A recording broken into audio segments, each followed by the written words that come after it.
प्रियंका जी, बहुत बहुत बधाई। आपने हिमाचल तो जीत लिया, लेकिन आपको अपना वादा याद है ना? कहते हैं कि जो पहली कैबिनेट की मीटिंग होगी, पहली बार जब मंत्रिमंडल बैठेगा। हाँ हाँ, पहली कैबिनेट मीटिंग की आपने खूब चर्चा की थी, लेकिन अब आप ओपीएस की बात मत कीजिएगा, क्योंकि युवाओं को आपके किसी और वादे का इंतजार है। भूल तो नहीं गई आप?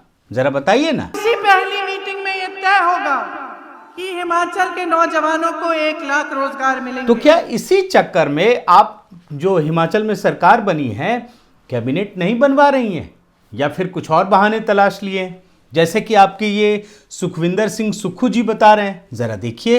जब हमारी पूरी कैबिनेट बन जाएगी। हाँ हाँ सुक्खू जी, इतना तो हम भी समझते हैं, और बचपन में तो हम लोग एक खेल भी खेला करते थे।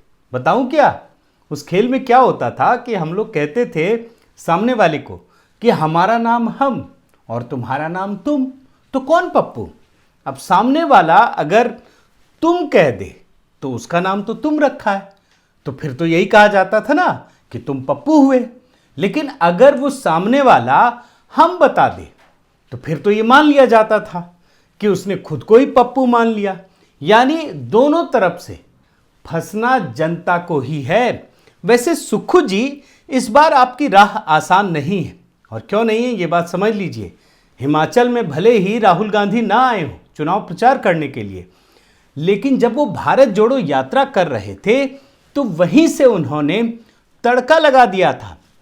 और उन्होंने भले ये ना कहा हो कि मैं पप्पू हूं, लेकिन उन्होंने इस बात की घोषणा कर दी थी कि जैसे ही हिमाचल में सरकार बनेगी और पहली कैबिनेट की मीटिंग होगी, 1 लाख युवाओं को नौकरी दी जाएगी।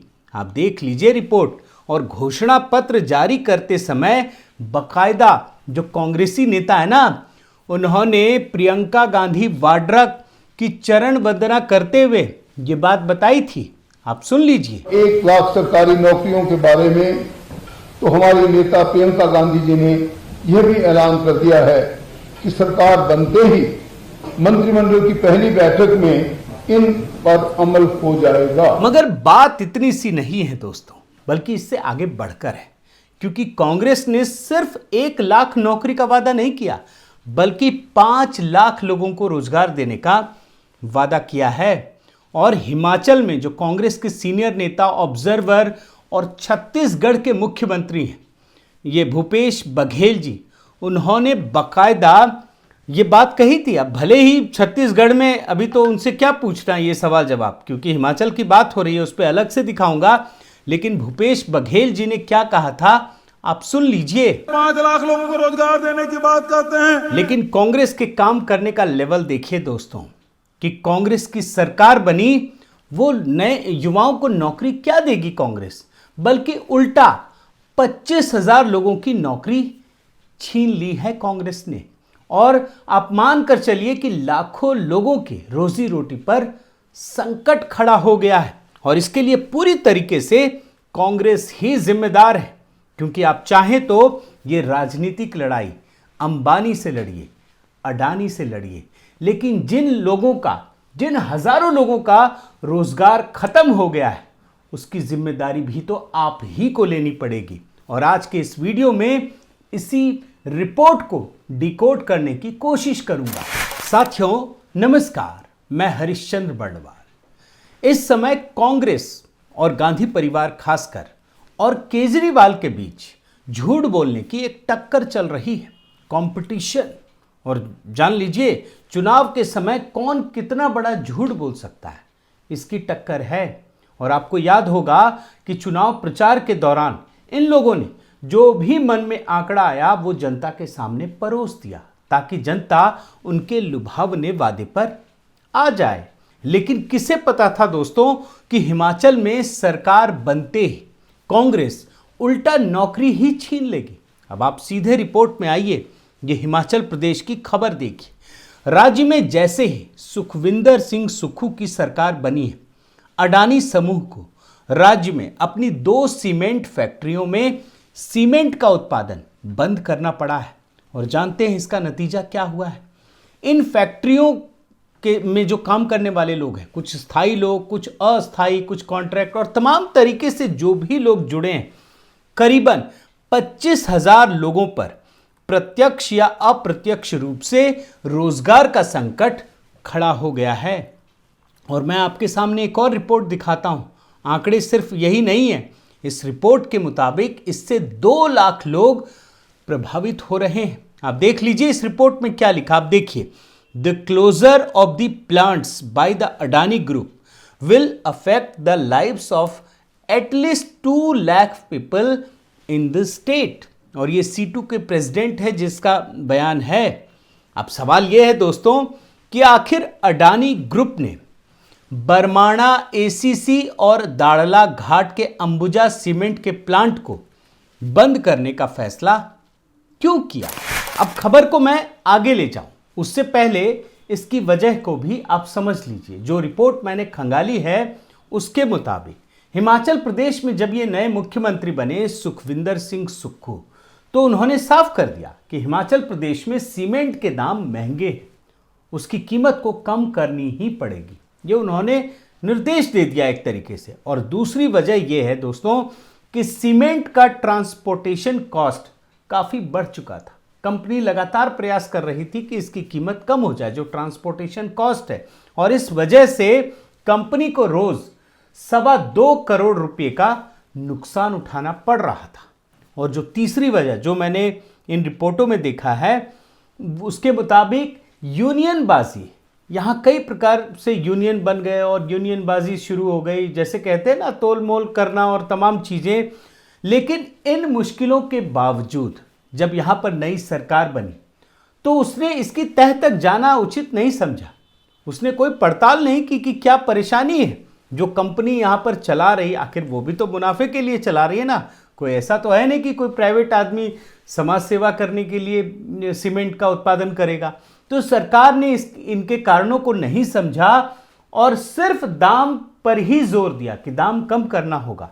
और आखिरकार कंपनी को अपना ये प्लांट, जो 2 प्लांट है, वो बंद करना पड़ा। लेकिन आप आगे की कड़ी देखिए कि इसके बाद भी राज्य सरकार ने इस मामले को बातचीत से सुलझाने का कोई प्रयास नहीं किया। ये कोशिश नहीं की कि आप बातचीत, जितने भी स्टेक होल्डर्स हैं, अगर ट्रांसपोर्टेशन करने वाले लोग हैं उनसे बात कीजिए, कंपनी से बात कीजिए, मजदूरों से बात कीजिए, कुछ नहीं किया, बल्कि सीधे सीधे भिड़ंत का रास्ता अपना लिया है और कंपनी को एक नोटिस थमा दिया है। अब इससे क्या होगा आप समझिए कि सीमेंट कंपनी और हिमाचल प्रदेश की सरकार के बीच जब ये कानूनी लड़ाई होगी, तो आपको तो पता है ना कि कानूनी लड़ाई कितनी लंबी खींचती है। और इसकी वजह से क्या होगा, हजारों लोगों को घरों में बैठना पड़ेगा। ये है स्थिति। अब सरकार ने इस मामले को कितना बिगाड़ दिया है ये अब आप इस रिपोर्ट से देख सकते हैं। बातचीत की कोशिश नहीं की, ऊपर से कानूनी रास्ता अपना लिया। लेकिन राज्य में जो ये निर्माण कार्य होते हैं, जो सड़क, पुल, मकान, भवन, तमाम चीजें, उसमें सीमेंट की आवश्यकता होती है। अब सरकार ने ये फैसला किया कि अल्ट्राटेक से सीमेंट खरीदा जाएगा। मतलब सरकार भी नहले पे दहला मान रही है। और देखिए सरकार तो बहुत बड़ी चीज होती है ना, ये तो हम सब जानते हैं। लेकिन अगर छोटी छोटी बातों पर ध्यान नहीं देंगे तो उसको बिगड़ते देर नहीं लगती है। और ये याद रखिए, जब मैं ये सारी कहानी आपको बता रहा हूं ना, तो ये पूरा देश जानता है कि राहुल गांधी किस तरह से अडानी कंपनियों पर, जो अडानी की तमाम कंपनियां हैं, उस पर प्रहार करते हैं, राजनीतिक रैलियों में करते हैं, तमाम तरीके से प्रहार करते हैं। आप रिपोर्ट देख लीजिए। लेकिन हिमाचल प्रदेश की कहानी बताता हूं। किस्मत से हिमाचल प्रदेश में कांग्रेस की सरकार बन गई। ना राहुल गांधी को पता था, ना वहां पर कांग्रेस को पता था। तो वहां मुख्यमंत्री बनाने की जब बात आई ना, तो किस व्यक्ति पर भरोसा किया गया? जो गांधी परिवार का लॉयलिस्ट है, उस पर भरोसा किया गया ना। अब जब सुखविंदर सिंह सुक्खू मुख्यमंत्री बने हैं तो उनकी प्रायोरिटी क्या होगी आप सोचिए। भले ही कांग्रेस की सरकार बन गई हो, क्योंकि वो गांधी परिवार की वजह से बने हैं, तो उन्होंने अपना पहला काम सोनिया गांधी के लिए किया। पहला आदेश जो जारी किया वो ये किया कि सोनिया गांधी के नाम का जो पत्थर है, जो अटल टनल में, वो ढूंढा जाए, वो खोजा जाए और उसको खोज कर लगाने का आदेश दिया गया। जो 2010 का पत्थर है, उनका ध्यान इन चीज़ों पे नहीं रहा। और उसके बाद, बल्कि ये जो बात बता रहा हूं ना, इस पर तो मैं एक विस्तार से वीडियो भी बना चुका हूं। आप जरूर देखिएगा अगर आपने नहीं देखा है। अब सोनिया गांधी को खुश करने के बाद जो सुखविंदर सिंह सुक्खू हैं, अब वो राहुल गांधी के लिए आगे बढ़े। राहुल गांधी की सोच क्या है, उस पर उन्होंने काम करने का फैसला किया। और राहुल गांधी अडानी पर कितना प्रहार करते हैं, अडानी अंबानी जैसे उद्योगपतियों पर, उस पर उन्होंने काम करना शुरू किया। और माना जा रहा है कि सरकार के रवैये के कारण ही परेशान होकर अडानी ने अचानक 2 सीमेंट कंपनियों को, फैक्ट्रियों को बंद करने का फैसला किया। और जब हजारों लोगों की रोजी रोटी पर संकट उठ खड़ा हुआ है, तो सरकार ने सिर्फ दिखावे के लिए इस कंपनी को नोटिस भेजने का फैसला किया। वैसे अगर पल भर के लिए मान भी ले कि कांग्रेस का अडानी से 36 का आंकड़ा है, या इन लोगों से कोई ऐसी चीज है जिसमें यह संकट उठ खड़ा हो सकता है, फिर तो आपको राजस्थान का उदाहरण देखना पड़ेगा। यहां पर राहुल गांधी की आर्थिक सोच से एकदम अलग गहलोत साहब की सोच है।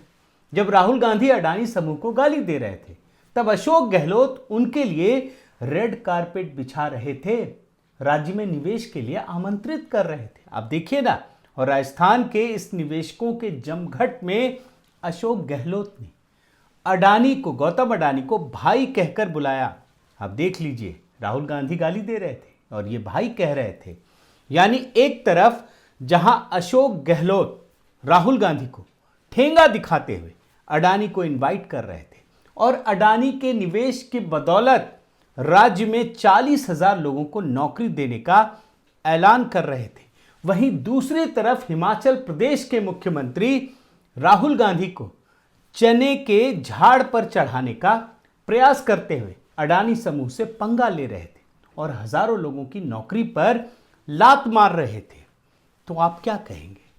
यही ना, क्या आप चाहे अंबानी से लड़िए, अडानी से लड़िए, टाटा से लड़िए, बिरला से लड़िए, जिससे लड़ना आप लड़िए, आप सरकार हैं। वो उद्योगपति हैं तो आप सरकार हैं, आपकी सत्ता तो सबसे ऊपर है। लेकिन सवाल ये है कि आम लोग, आम जनता कहां जाए? आपने तो ये वादा किया था ना कि आप पहली मीटिंग में 1 लाख लोगों को नौकरी देंगे, आप 5 लाख युवाओं को नौकरी देने का वादा किया था, लेकिन आपने अपनी लड़ाई में हजारों लोगों की नौकरी छीन ली, लाखों लोगों के पेट पर लात मार दिया है। साथियों, लोकतंत्र में विपक्ष से विरोधी बनने तक का फासला विवेक को लांघ कर जाता है। विपक्ष एक ऐसी मर्यादा है जो सरकार को हर कसौटी पर परखता है और लोकहित के लिए मजबूर करता है। लेकिन जब आप विरोधी बन जाते हैं तो फिर तो ये सारी चीजें गौण हो जाती है ना। लोकहित की कौन चिंता करता है? फिर तो आप गांधी परिवार को खुश करने के लिए सारे निर्णय करते हैं, और तभी हिमाचल प्रदेश जैसी परेशानियां पैदा होने लगती हैं। बहुत बहुत धन्यवाद। आपसे निवेदन है साथियों कि आप मेरे इस चैनल को जरूर सब्सक्राइब कीजिए, लाइक कीजिए, शेयर कीजिए, कमेंट कीजिए और इस बेल आइकन को प्रेस करना मत भूलिएगा। नमस्कार।